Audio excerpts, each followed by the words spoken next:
Ngayon araw nga pala mga kabuyot ay gumising nga pala kami ng maaga ng aking baby lalabs darling. 5 AM in the morning nga pala yan mga kabuyot dahil mamamalengke kami ng lulutuin namin para sa handa ng aking father. Ngayon araw nga pala mga kabuyot ay 60th birthday nga pala ng aking Papa Junjun. Ayan, at syempre mahal na mahal ka namin pa. I love you so much. At syempre mga kabuyot, sinabay na nga rin pala dyan yung binyag ng aking poging pamangkin para isang handa na lang kung ikaw inanood dito mga kabuyot. Let's go! Samahan nyo kami! Team Buyot!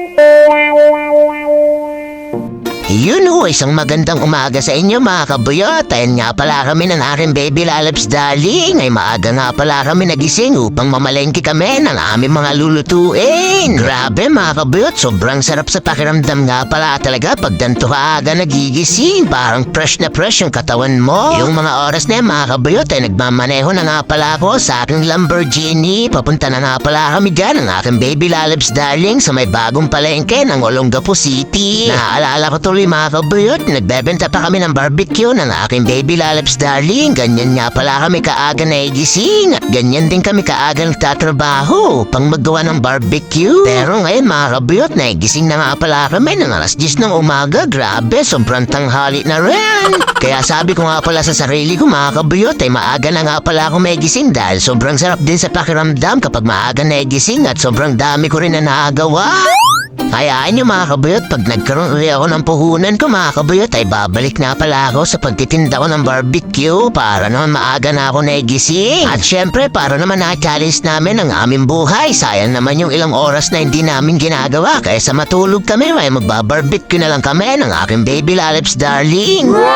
Kaya kung isa ka sa mga nanood na ito mga kabuyot, kapag nagka-barbecue kami ay parisuportahan naman. At ngayon pala mga kabuyot, tayo nagpapasalamat na nga pala po ako sa inyo sa full support na pinapakita nyo sa amin. I love you all. Siya nga pala mga kabuyot, nagpapashoutout nga pala tindera dito sa may bagong palengke. Ayan nga po pala sila mga kabuyot, kapag bumili nga pala kayo ng mga frozen sa kanila na lang. Nag-release nga rin pala si Mami. Habang bumibili nga pala kami sa kanila mga kabuyot, nagbibidyo-bidyo na nga pala sila dyan, pang-release nga daw pala nila. Grabe naman sila Mami, nakakatuwa naman. Kaya suportahan din natin sila mga kabuyot. Sa kabilang tindahan nga pala mga kabuyot, ay dyan nga pala bumili ang aking baby lalabs darling na mga sibuyas at bawang at kung ano mga pansangkap sa gagawin kong pansit. At pagtapos nga pala namin bumili ng noodles ng pansit at saka mga bawang sibuyas mga kabuyot, dito naman kami sa kabila, bumili naman kami ng 2 kilong gulay para sa gagamitin namin sa pangpansit. Grabe mga kabuyot, pag ganito kaaga nga pala talaga mga kabuyot, ay kasarap talaga pagmasdan ng kalangitan. Tignan nyo nga naman talaga mga kabuyot, nakaka-fresh ng pakiramdam. Pagtapos nga pala namin bumili ng mga sangkap mga kabuyot sa aming lulutuin ng aking baby lalabs darling. Ayan, naglalakad-lakad nga pala kami ng aking baby lalabs darling mga kabuyot. Naghahanap nga pala kami dyan ng mga kakanin upang may pang-almusal ang aking mga baby lalabs donakis. At mga ilang minuto mga kabuyot, nandyan na nga pala kami sa mga bilihan ng mga kakanin. Grabe, napakarami mong pagpipilian dito mga kabuyot at sobrang sarap pa ng mga kakanin dito. Pagtapos nga pala namin bumili ng kakanin mga kabuyot, pumunta naman kami dito kay Kuya Tisoy. Ito nga pala yung sikat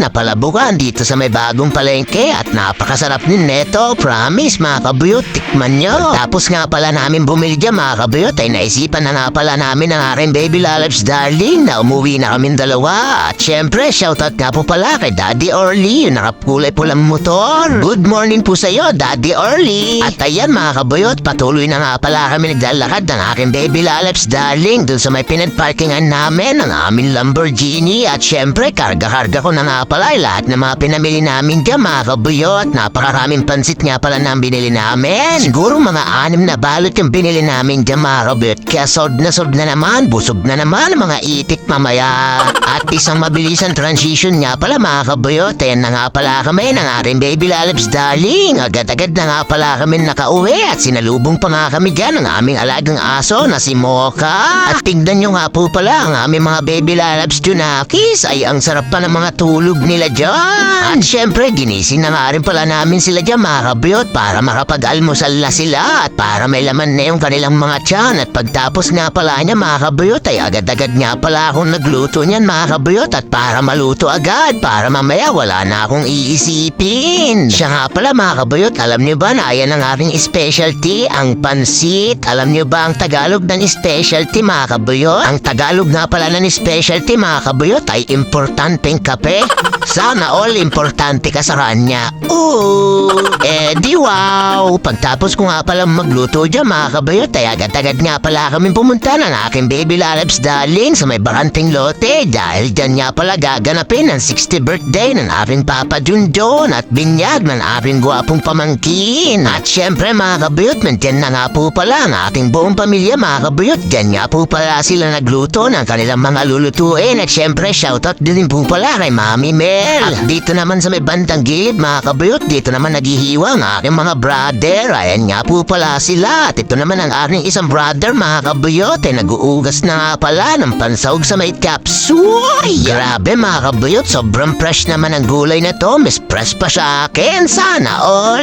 Matapos nga po pala yung ilang oras mga kabayot ay nandyan na nga rin po pala yung ibang mga bisita at mga ninong ng aking poging pamangkin. At syempre nandyan na nga rin po pala si Pastor Rex. Alam niyo ba mga kabayot na si Pastor Rex ang nagturo sa akin kung paano mahalin ang ating Panginoon. Grabe, yung panahon na nagsisimba kami every Sunday mga kabayot, kapag nag-preach nga pala si Pastor Rex, grabe, mararamdaman mo talaga yung presensya ng ating Panginoon at sobrang maiiyak ka na lang nang hindi mo alam. Kumbaga papasok sa iyo yung presence ni Lord kaya bigla-bigla ka na lang umiiyak at bigla-bigla ka na rin mapapatalon at pupapakanta ng praise and worship. Grabe, kaya sobrang namimiss na nga pala namin ang aring baby lalabs darling na magsimba sa may COG Subic. O nga pala mga kabayot, yung place nga pala ng COG Subic mga kabayot, doon nga po pala sa may likod ng Jollibee, sa may tapat ng sawmill. Sana minsan mga kabayot ay magkita-kita nga po pala tayo dyan sa may church ng COG Subic, sa may tapat ng sawmill, sa may likod ng Jollibee. Grabe, dyan natin mararamdaman ang presence ng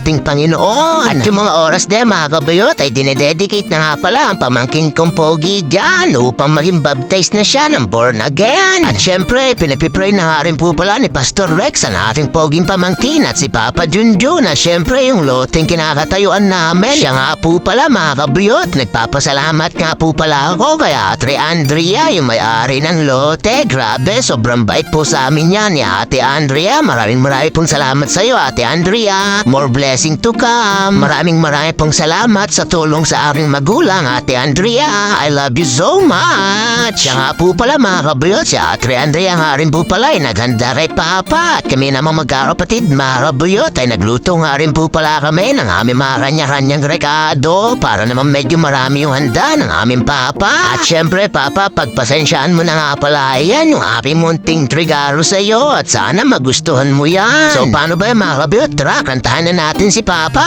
Happy birthday to you. Happy birthday to you.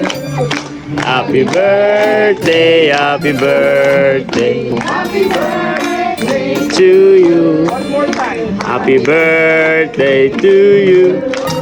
Happy birthday to you. Happy birthday, happy birthday. Happy birthday to you. Ito po kayo, pag-pray lang po namin kayo. Hindi po extend natin yung kamay natin kay Tatay Jun at we pray for him. Panginoon, salamat po sa panibagong kaarawan na pinagay mo kay Tatay Jun, Panginoon. Lord, salamat dahil pinaabot mo, Panginoon, ng 60, Lord God. At napakalakas pa niya, Panginoon. Mahaba pa, maraming buhay pa, mahabang buhay pa ang ibibigay mo sa kanyang, Panginoon. And Lord, salamat sa iyong pabor, sa iyong biyaya, pagpapala, kalakasan, good health, Panginoon. Joy, Panginoon, sa kanya po, Panginoon, ay pagkaloob po, Panginoon. At Lord, siya po ang kasama ng kanyang buong pamilya ay patuloy na sasamba sa iyo at magdilingkod sa iyo, Panginoon. Kaya Lord, salamat po, Lord God, sa panghaling ito na ipanalangin namin, Panginoon, ang aming kapatid, si Tatay Jun, Panginoon. Salamat, Lord. I pray, I declare all kinds of blessing upon his life, Lord God, Panginoon, sa kanyang buong pamilya, Lord. We honor you, God, through his life. In Jesus' name we pray. Amen. Amen. Yun o, maraming pong salamat sa lahat ng mga nanonood at sa mga nagla-like, share, and follow ng aking page. God bless you!